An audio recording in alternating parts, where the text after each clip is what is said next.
Adik-adik, bertemu kembali pada video pembelajaran. Kali ini kita akan bahas tentang materi usaha dan pesawat sederhana.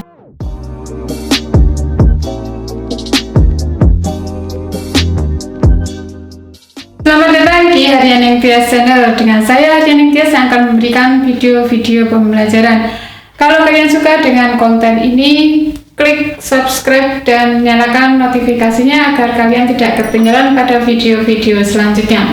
Oke, kali ini kita akan bahas tentang usaha dan pesawat sederhana.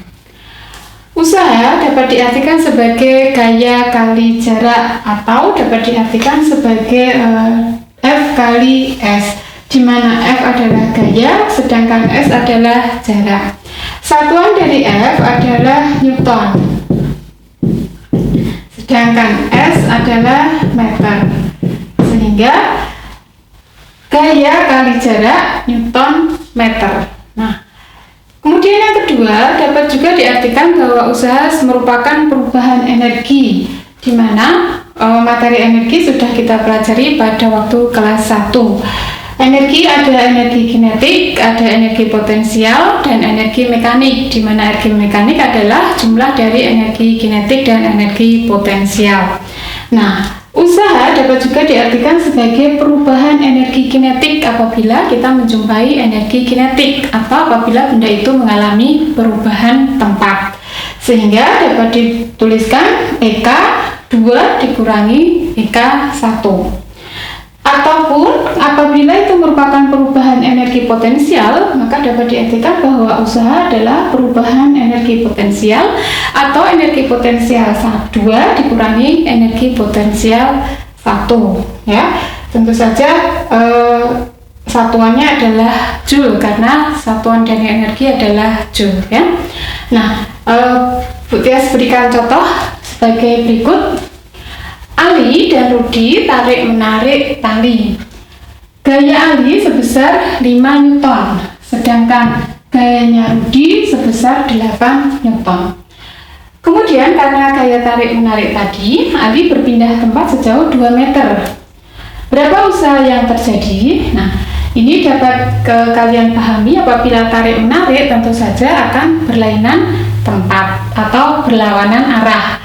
Sedangkan apabila dorong-mendorong tentu saja gaya itu akan dijumlahkan. Karena tarik-menarik sehingga dapat dituliskan bahwa delta F sama dengan gaya Ali dikurangi gaya Rudi, atau gaya yang besar F Rudi dikurangi F Ali, atau 8 dikurangi 5 sama dengan 3 Newton. Kemudian Ali berpindah sejauh 2 meter. Perpindahan ini disebut sebagai jarak, sehingga dapat dikatakan W sama dengan F kali S, atau 3 kali 2 sama dengan 6 Newton meter. Nah, jadi usaha yang terjadi pada tarik-menarik tali antara Ali dan Rudi adalah sebesar 6 meter. Yang perlu kalian pahami bahwa usaha itu terjadi apabila ada perpindahan tempat. Jadi apabila kalian mendorong suatu benda tetapi benda itu tidak terjadi perpindahan tempat dan kalian tetap, maka usaha yang terjadi adalah 0. Nah, itu tentang gaya. Kita lanjutkan dengan pesawat sederhana. Oke adik-adik, kita lanjutkan tentang pesawat sederhana.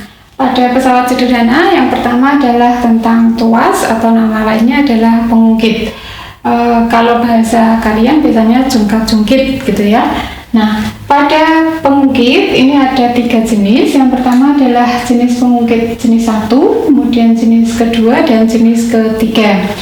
Pada pengungkit jenis pertama, di mana titik tumpu itu terletak di tengah, jadi di antara F itu adalah kuasa, kemudian W adalah beban.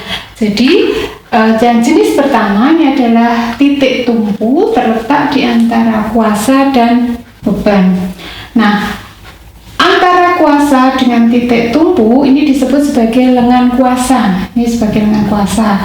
Sedangkan antara titik tumpu dan beban disebut sebagai lengan beban. ya. Jadi gampang, kalau yang dekat di beban berarti lengan beban, yang dekat dengan kuasa berarti lengan kuasa. Nah, contohnya benda apa yang menduduki sebagai jenis pertama adalah gunting. Kalian tahu gunting ya, nanti bisa kalian lihat bahwa titik tumpu terletak di antara kuasa dan beban. Yang jenis kedua adalah titik tumpu berada di paling ujung atau bisa dikatakan sebagai beban di antara kuasa dan titik tumpu. Nah, contohnya ini adalah sekop. Lalu di manakah letak lengannya? Jadi lengan kuasa adalah dari titik kuasa sampai ke titik tumpu, sedangkan lengan beban adalah dari titik beban ke titik tumpu. Begitu gampangannya ya. Kemudian yang ketiga, jenis ketiga adalah kuasa yang berada di tengah, yaitu contoh benda adalah staples ya, staples untuk kalian staples kertas. Nah, jadi hafalan kalian, kalau yang jenis pertama titik tumpu yang di tengah, jenis kedua beban yang di tengah, dan jenis ketiga apabila kuasa yang berada di tengah. Nah, KM kalau saya tuliskan di sini adalah keuntungan mekanis ya, KM keuntungan mekanis. Bagaimana keuntungan mekanisnya? Keuntungan mekanisnya adalah beban dibagi dengan kuasa. Beban dibagi dengan kuasa W per F, atau sama dengan lengan kuasa dibagi dengan lengan beban. Atau bisa kalian tuliskan secara gampang, di mana W kali LW sama dengan F kali LF. Ya, jadi beban kali lengannya kemudian sama dengan kuasa kali lengannya, gitu ya. Jadi kalau misalnya pada jenis kedua, maka lengan kuasa kali kuasa kemudian dikalikan W atau beban kali lengan beban. Jadi yang kalian perhatikan adalah titik tumpu. Nanti lengannya menyesuaikan di manakah letak antara beban dan kuasanya, gitu ya. Ini adalah tentang tuas atau pengungkit. Berikutnya kita beralih ke bidang miring. Bidang miring gunanya adalah untuk menaikkan beban dari bawah ke atas dengan lebih mudah. Nah, karena ada bidang miring, ini tentu saja ada bagiannya miring, kemudian ada H adalah tinggi ya. Di bidang miring ini tinggi. Nah, bagaimana keuntungan mekanisnya? Keuntungan mekanisnya sama seperti pada tuas, di mana W dibagi F atau beban dibagi kuasa. Ya, yang kalian ingat-ingat tuh bebannya di atas, kemudian kuasanya di bawah, gitu ya. Kemudian apa? Sama dengan S per H. S bidang miring dibagi H. S-nya di atas. Kalau kalian makan es, tentu S-nya kan ditaruh di atas ya, tidak ditaruh di bawah. Nah, yang itu yang kalian ingat bahwa keuntungan mekanis dari bidang miring adalah W per F atau sama dengan S per H. Nah, ini ya tentang bidang miring. Berikutnya katrol. Katrol dibagi menjadi 3, yaitu katrol tetap, katrol bergerak, dan takal. Takal itu adalah katrol yang disambung-sambung atau katrol yang bersambung. Nah, keuntungan mekanisnya sama seperti pada pengungkit dan bidang miring, W per F. Jadi bebannya yang di atas. W per F sama dengan 1 kalau katrol tetap. Sedangkan pada katrol bergerak, KM sama dengan W per F sama dengan 2. Jadi lebih enak menggunakan katrol bergerak daripada menggunakan katrol tetap untuk mengambil barang.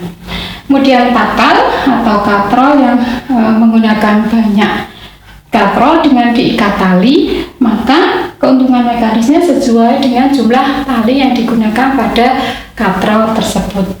Nah, adik-adik, tentunya kalian masih banyak pertanyaan yang akan kalian tanyakan. Nah, pada soal-soal usaha dan pesawat sederhana dapat kalian lihat pada video selanjutnya. Demikian materi pembelajaran yang bisa saya sampaikan pada kali ini. Jika ada pertanyaan, kritik, dan saran, silahkan komen di bawah. Jangan lupa like dan share ke teman kalian. Saya Ardianevia, selamat belajar dan salam sukses selalu.